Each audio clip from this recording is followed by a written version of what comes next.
Gentlemen, welcome. Week 4, Dirty Dozen Fantasy Football League. Let's get it going. Happy Thursday night. T-minus 1 hour until game time. Let's see. Not a lot to catch up on in the thread. That's pretty self-explanatory. I like to see a little extra money getting thrown around now for some side bets. Spices things up a little bit.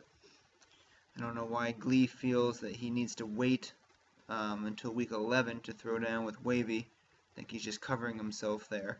You know, most people in this league would step right over a $100 bill if they saw it on the ground. So, you know, is what it is. Wavy's ready to throw down. That's a lot of White Claws that Wavy could be losing out on if he loses that bet. But to each their own. That's what we do. The people called for it. Let's give it to them. Match for the week. Couple of idiots. Oleary and Glee. Somehow powerhouses of this league right now. 2-1 for Oleary and 3-0 for Glee. I don't understand. I don't need to understand. It is what it is. The record speaks for itself. They are not who I thought they were.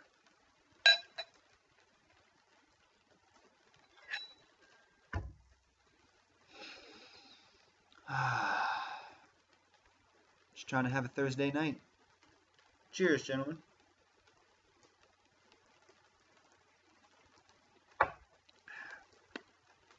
Oh yeah, it's a smooth, spicy burn. Alright, let's get right into it.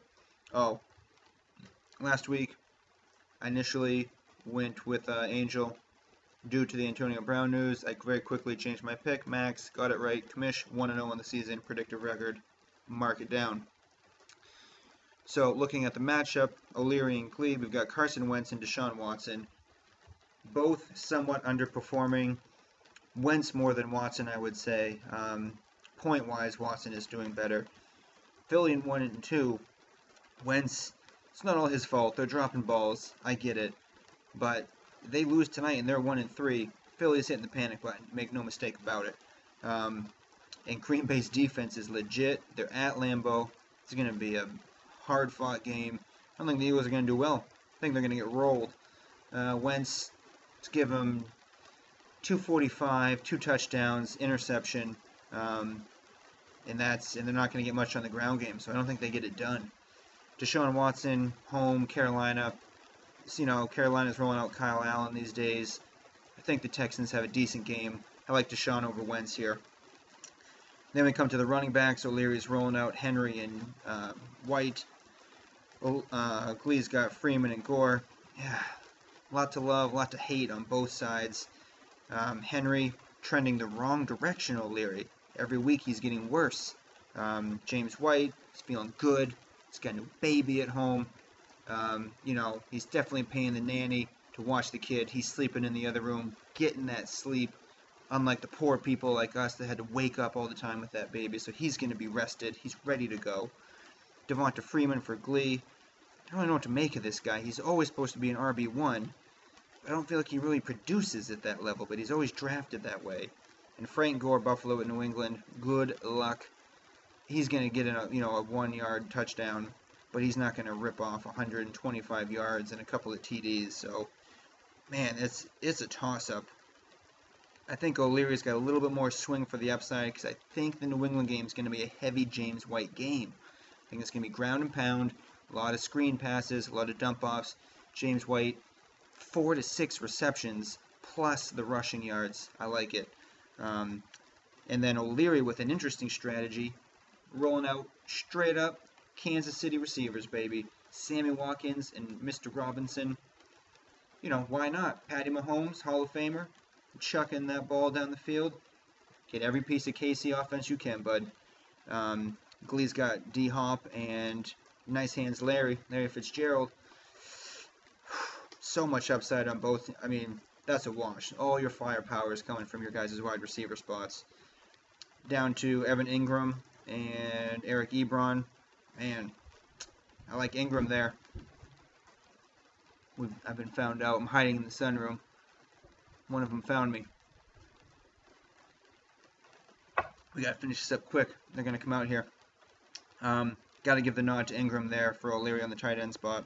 The flex, interesting play. Oleary rolling out 2 tight ends. Glee rolling out DJ Moore from Carolina. So we got 2 Carolina guys going head-to-head for the flex spot. Both of them doing outstanding. DJ Moore averaging like 20, 21 points a week. And Greg Olsen doing big things from the tight end spot. You know, again, Kyle Allen's there. It's going to be a quarterback controversy, I think, once Cam's ready. He's going to come back. They're going to let him have it.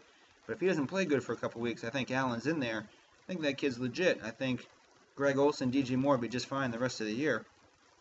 Defenses, Glee, I'm worried about you. You got Cleveland D in there at Baltimore. Lamar Jackson is pissed after getting steamrolled by Kansas City. He's going to be running. He's going to be slinging. And Cleveland D is not anything to write home about. I think Baltimore rolls Cleveland hard. I'd get that D out of there. Get the D out of there, Glee. God, pull your D out. Oleary, Atlanta D versus Tennessee. Tennessee does not have a great offense. You are starting Derrick Henry. Yes, you can have a good game from Henry and get production from Atlanta. It does seem counterintuitive. Just make sure you're thinking about it. But, you know, Marcus Mariota's not doing diddly squat these days. So I think you're okay there. I favor Oleary with the defense. Oleary, you have the better D. And then kickers, Elliott going tonight, Bryant for Atlanta going Sunday. Whoop-de-doo for your kickers. And let's just clarify. So O'Leary's got Le'Veon Bell on bye. Whatever. He'll be okay. And then all this talk about Glee and Melvin Gordon and yada, yada, yada. Can't even come back till week 6. And, you know, everyone's talking like Glee's going to just run away with this thing now because he's 3-0. He's got Melvin Gordon coming back. Melvin Gordon is missing some of his most prime opportunities to get points. He's missing the Miami game. That should be a huge game for him. Then they have Denver at home.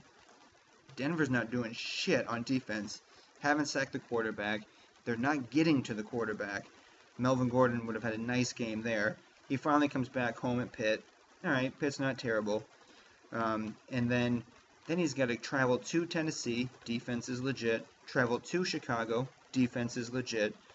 Home at Green Bay. Green Bay defense solid. Top ranked in the NFL. And then he's got a couple of soft ones. Oakland and Kansas City, then a bye. You know, he's not easy sledding the rest of the season. So let's cool your jets with the Melvin Gordon situation.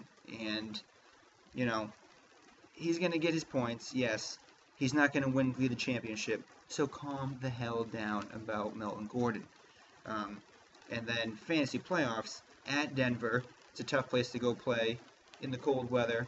Week 13. And then at Jacksonville, defense also legit. Slow your roll with Melvin Gordon. That's all I got to say about that. We got a little bit left in there.